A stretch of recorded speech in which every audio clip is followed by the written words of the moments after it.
That is such a good question. God, you've really done your homework. Man. I remember my father yelling at them. And I was such a little kid, I was embarrassed of my father. Like, I'm ashamed of it now.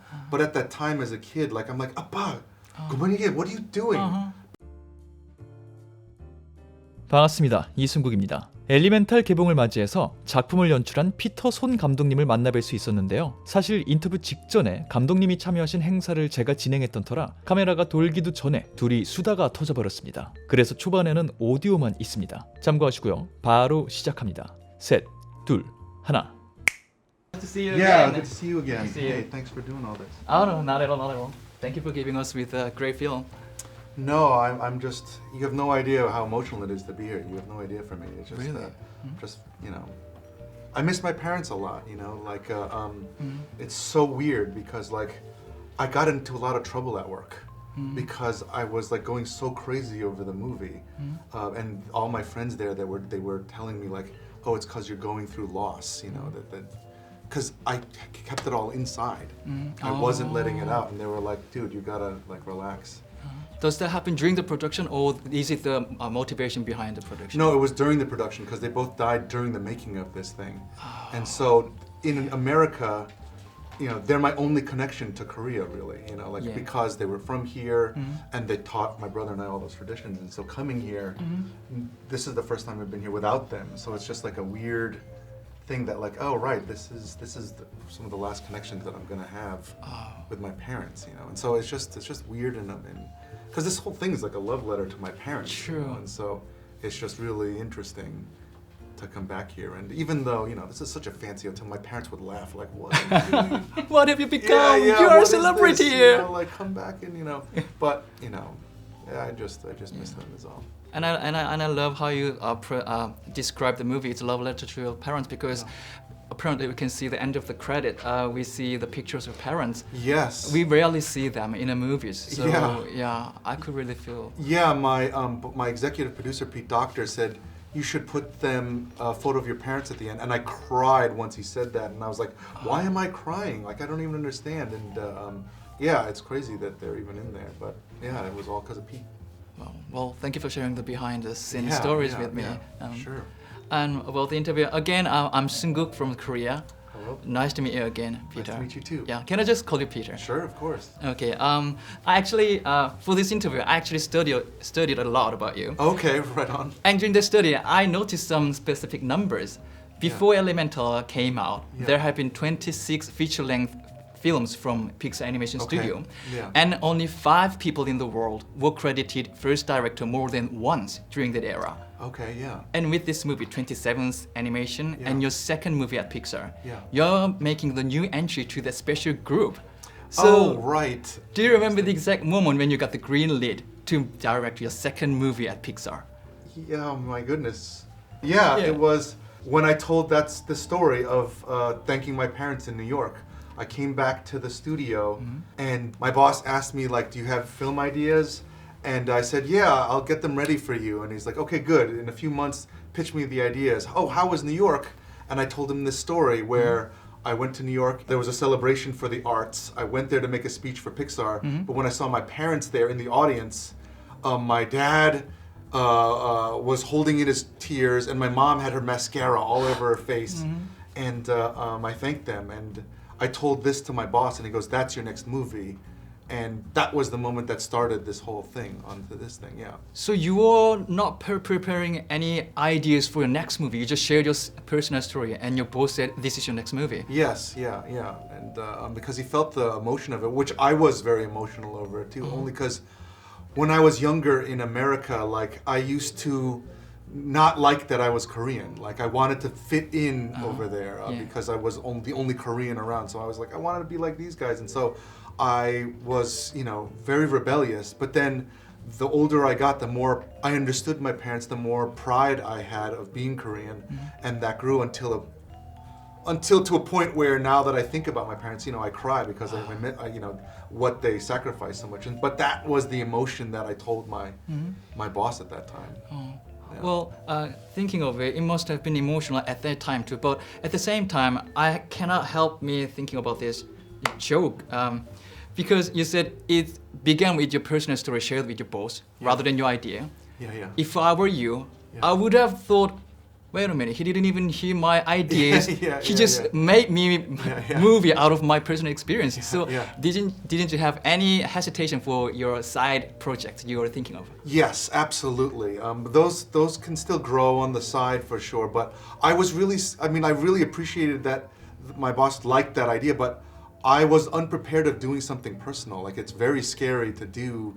It's very naked to, like, everyone, you're telling the story to everybody, hey, tell that story, and they're like, wow, this is a personal story, and then people would judge it, and it's just like, what am I doing, you know? And it's still scary, to be honest. But to your point, I folded a couple of concepts from those other things into this, but those other ideas can live some other day, maybe. Yeah, and some other day we'll see a third movie from you. Maybe, yeah. I'm still waiting for that. Yeah, right on. And for the viewers who might not have heard of this film that much, briefly, this film is about a fire person meets a water person. Not metaphorically. Actually, a fire meets water in the film. Yes. It sounds really cute and adorable, but at the same time, if you really look deep into it, it can be a tragic story because they cannot even have a friendly handshake. Yes. So what kind of special story can we expect from this setup? Well, it's all about wonder. It's all about the what if. Can they touch? Can they even be together, to your point? But from there, what other differences are there? Like, there's the actual element, but there are cultural differences, and then there's actual social differences and class differences that we try to stack up. And then from there, in a world that's as crazy, that's built by earth, water, air, fire, what would happen with these two elements in a city with all these other crazy elements? And so it was just about the what ifs. Okay, it was about what if. And if you look closely, it's not just about what if of the fire and water. It's also about a story of city with mixed culture. Yes. And it's also about a story of a family. Yes. Because apparently Amber's parents moved into Element City for the brighter future of their descendants. Yes. And also the Element City itself, there are many elements living it with their own culture thriving in their own regions. Yes. So now that the making process of the film has done, it's finished. So as an audience, which theme does your mind lean more to? Family story, fire and water story, or the city story? That is such a good question. I think immediately it's the fire and water story that I go to, only because it's based off of my wife and I's story of she's not Korean, and then when there was a lot of culture clash that happened from there. And so right now, watching the movie, all I can think about is that side of it, what's gonna happen, but yeah. And there's this point where Amber meets Wade's family in his house. Does that also from your personal experience, or is it from the others' experiences? It's partially from my experience meeting my wife's family, but there was a lot of other artists on the show that brought a lot of their stories as well in it that just made that really fun. But it's pieces of everyone that's in there. Like you said, it's a pieces of everyone. But we all know it's widely known from the other interviews that core of the story were rooted in your personal stories, many of your pieces. For the audience, should I just explain your personal stories? Your parents moved to States without speaking a single word. 잠깐만 죄송해요. 영어로만 들으시면 제가 부모님이 말을 못하시는데 미국에 가셨다라고 했는데요. 이게 부모님이 영어 한마디도 못하시는데 미국에 가셨다 라고 말하려다가 단어를 하나 빠뜨리고 말한 겁니다. 영어를 못하시는 상태였으니까 오해 없으시길 바라겠습니다. 그럼 바로 다시 영상으로 돌아갑니다. 셋, 둘, 하나. Your parents moved to States without speaking a single word, and they went there for the sake of their family's bright future. Yes. And like you said, you married a non-Korean woman, Yes. and you actually grew up in New York, which is a hugely diverse city. Yes. In these kind of situations, to make a film out of your personal story, you don't just go visit your favorite moments in your life. You also have to look into some of your moments in your life that you would not love to recall. Yes. So are there any scenes or dialogue in the movie that needed your bravery to be in the film? Boy, that's a really great question. There's a moment of xenophobia that happens to Ember and her father. They're going to a museum to see this flower. They get in line to get into the entrance, but then a water character stops these two fire characters and say, "You're not allowed in, fire is dangerous, go back to your country." Yeah. And that happened to my father and I when we were in front of my dad's grocery store in New York. We were crossing the street and we had heard from some people the same thing, like, "Get out of here, go back to your country." And I remember my father yelling at them, at those people, and I was such a little kid, I was embarrassed of my father. Like, I'm ashamed of it now, but at that time as a kid, like, I'm like, "Appa, what are you doing?" But he was defending us. True. But I was so embarrassed by him yelling at someone because we wanted to fit in so badly.